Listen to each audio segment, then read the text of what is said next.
France और Spain में लावारस 18 साल से कम उम्र बच्चों के लिए पेपर लेना सबसे आसान प्रोसेस होता है। जी हाँ, पूरे प्रोटोकॉल के साथ यहाँ की हुकूमतें उनको पेपर्स दे देती हैं।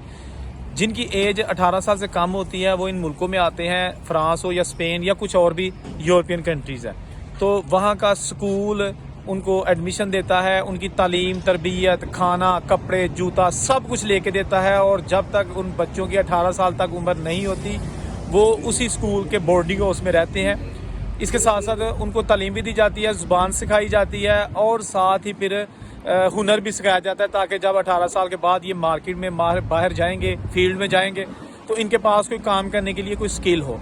तो इस हवाले से बहुत सारे ऐसे हमारे जो देसी मुल्कों के यंग उम्र लोग जो यहाँ पे आ जाते हैं, उनके पास पेपर्स मौजूद हैं और आज वो काम कर रहे हैं। अच्छा, इस वीडियो का मकसद ये नहीं है कि आप पाकिस्तान, इंडिया, बांग्लादेश वगैरह से अपने बच्चों को 6ठी 7वीं क्लासों से उठा लें और कहें कि जी बाहर जाओ। औरंगजेब कह रहा था जी छोटी उम्र के लड़कों को पेपर आसानी से मिल जाते हैं। भाई ऐसा नहीं है, आप बेसिक प्रोसेस उनका पूरा करके आएँ। ये मैं उन लोगों के लिए वीडियो बना रहा हूँ जो ऑलरेडी यहाँ पे आ चुके हैं या वो पेपर ले चुके हैं, ताकि मेरा मकसद ये होता है कि आपको वो तरीके बताऊं कि जिसके मुताबिक यहाँ पर लोग पेपर ले रहे हैं या लेते हैं या ले सकते हैं। ठीक है ना। इसी तरह मंडी बहाउद्दीन से ताल्लुक़ रखने वाले फ़खर जो कि 16 साल की उम्र में फ्रांस आ गए थे, उन्होंने यहाँ पर स्कूल में दाखिला लिया और उसके बाद उनको वहाँ पर तालीम दी गई, ज़ुबान सिखाई गई, हुनर सिखाया गया। और जब उनकी उम्र 18 साल हो गई तो उनको जनाब पेपर दे दिए गए कि जाओ अब आप काम तलाश करो। तो उसके बाद ये होता है कि जो नौजवान स्कूल से पेपर लेके निकलता है, उसको सबसे अहम जो उसके बाद रिस्पॉन्सिबिलिटी उसकी होती है वो होता है कि जॉब का कॉन्ट्रैक्ट तलाश करना। तो फ़खर ने क्या कहा ये ज़रा सुनिए, जो कि 16 साल की उम्र में फ्रांस आ गया था। उस टाइम मेरी 16 साल उम्र थी। मुझे इधर तुलूज़ शहर में भेज दिया, इधर फोर में दाखिल हुआ। स्कूल में कितनी एज का बंदा दाखिल होता है? 18 साल से ज़्यादा या कम? 18 से कम, 17 का भी हो जाए चल जाएगा, लेकिन 18 से या 18 से ज़्यादा नहीं। नहीं, जूती कपड़ा लेके देते हैं, खाना शाना रहायश देते हैं बच्चे की उम्र 18 होने तक। उसके बाद अपना काम खुद ही तलाश कर ले, कोई अपना खुद तलाश कर लेते हैं, खुद कईयों को वो खुद तलाश करके देते हैं फोर वाले। अच्छा, ये नौजवान जब 2 साल 18 साल मुकम्मल कर लेते हैं स्कूल में, तो उसके बाद फिर जब बाहर आते हैं तो उसके बाद इनको तलाश होती है जॉब कॉन्ट्रैक्ट की, कि कोई इनको जॉब दे दे, कॉन्ट्रैक्ट दे दे। उसके बाद ये प्रोफेक्चर में लेके जाते हैं उस कॉन्ट्रैक्ट को और उनको जो है ना वो वर्क राइट में ऑलरेडी उनके पास होते हैं। तो उनका जो कार्ड होता है ना, रेजिडेंट कार्ड, वो रीन्यू होता जाता है और ये इस तरह इनका जो एक सिलसिला है ना यहाँ की नेशनैलिटी का, वो पक्का होता जाता है। ठीक है ना। तो इस हवाले से अगर किसी को कॉन्ट्रैक्ट नहीं मिलता, उनके पास पेपर है लेकिन कॉन्ट्रैक्ट नहीं मिलता, तो उसके लिए भी ये बुरी खबर होती है, क्योंकि उसका वो पेपर भी कैंसिल होने के चांसेस होते हैं कि जी आपको पेपर दिए गए हैं, इतना अरसा हो गया, आपको अभी तक जॉब क्यों नहीं मिली, आप जॉब तलाश क्यों नहीं कर रहे।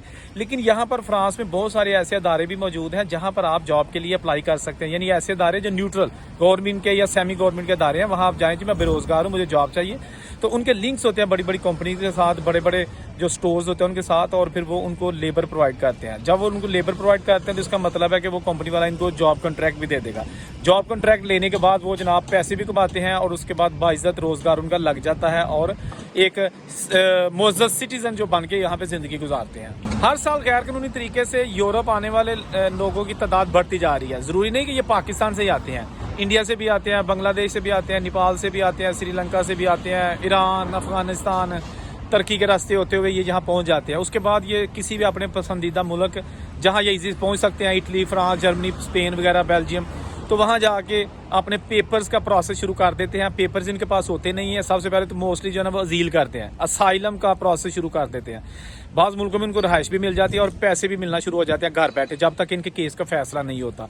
लेकिन ये प्रोसेस चलता रहता है। अगर इनकी अजीलें ख़त्म होती जाएँ तो ये दूसरे मुल्क में भी जाके कर देते हैं, डबलिंग केस में वो आ जाते हैं। लेकिन अगर फिर भी ना हो तो ये फिर यहाँ से यूके निकल जाते हैं। जैसे कि यूके में बहुत ज़्यादा तादाद में फ्रांस से लोग माइग्रेट करके गए हैं, जो गैर कानूनी तरीक़ों से इंग्लिश चैनल जो उनका बॉर्डर है उसको उन्होंने किश्तियों के ज़रिए क्रॉस किया। तो ये सिलसिला बढ़ता जा रहा है। बहुत सारे मुल्क हैं जो इसमें इन्वॉल्व हैं, उनके लोग इन्वॉल्व हैं और बहुत सारे ऐसे लोग हैं जिनको नेशनैलिटियाँ मिली भी हैं, लेकिन मेजॉरिटी ऐसे हैं कि जिनको असाइलम केस से रिजेक्ट हो जाते हैं, क्योंकि उनको पता है कि ये मोस्टली लोग अपने मुल्कों से गुर्बत से तंग आए हुए आए हैं। इनको कोई मसला नहीं है, सिर्फ इनका मसला है तो गुर्बत है। इसलिए ये कहानियाँ बनाते हैं, झूठी कहानियाँ बनाते हैं कि जी मुझे ये खतरा है, वो खतरा है, ये सब इनको पता है। इसलिए ये इतना आसान नहीं है कि आप किसी मुल्क में जाके اسائلم کریں اور کہیں جی وہ ملک والے کہیں کہ جی بسم اللہ ٹھیک ہے یہ لو پیپر. ایسا نہیں ہوتا. اس لیے کوشش کیا کریں لیگل طریقے سے آئیں. پیپر لینا اسائلم کے ذریعے کوئی اتنا آسان کام نہیں ہے. غیر قانونی سے باہر آنے والوں میں بہت سارے ابھی تک جو ہے نا وہ لاپتہ ہیں, اور بہت سارے ایسے ہیں جو جان کی بازی ہار چکے ہیں. یا تو ان کو ایجنٹوں نے مار دیا ہے, یا پولیس کے ٹارچر سے مر گئے ہیں, یا پھر وہ کشتیوں کے ذریعے ڈوب کر ان کا کوئی آتا پتہ معلوم نہیں ہے. تو یہ سلسلہ ابھی تک جاری ہے جس میں تشویشناک حد تک جو ہے نا اضافہ ہو رہا ہے, اور حکومتیں کوشش کر رہی ہیں کہ ایسے پروسیس کو روکا جائے, لیکن تاحال ایسا جو ہے نا وہ رکتا ہوا عمل دکھائی نہیں دے رہا. یہ جو مافیا ہے نا, انٹرنیشنل مافیا, یہ صرف ایک ملک کے ایجنٹ نہیں ہوتے. اس میں ہر ملک کے جو لوگ ہیں نا, جس رستے سے یہ لوگ مائیگریٹ کر کے آتے ہیں غیر قانونی طریقے سے, وہاں کے اپنے باشندے بھی اس میں انوالو ہوتے ہیں, ان کو بھی حصہ جاتا ہے. یورپین کنٹریز میں اسائلم سیکرز کے لیے بھی کافی سختیاں آ رہی ہیں. جو لوگ یہاں کے زیل کرتے ہیں ان کو یہ ملک اب ایزیلی ایکسیپٹ نہیں کر رہے, اور کوشش کر رہے ہیں کہ ان کو اپنے ملکوں سے دور ہی رکھ کر ان کے کیسز سنے جائیں. جیسا کہ یو کے نے روانڈا کے ساتھ معاہدہ کیا ہے کہ جی روانڈا میں رہیں گے جو اسائلم سیکرز ہیں, اور ان کے کیسز یو کے میں چلیں گے. اسی طرح اٹلی نے البانیہ کے ساتھ معاہدہ کیا ہے کہ جو اٹلی میں اسائلم کریں گے وہ البانیہ میں رہیں گے, لیکن کیسز ان کے اٹلی میں چلیں گے.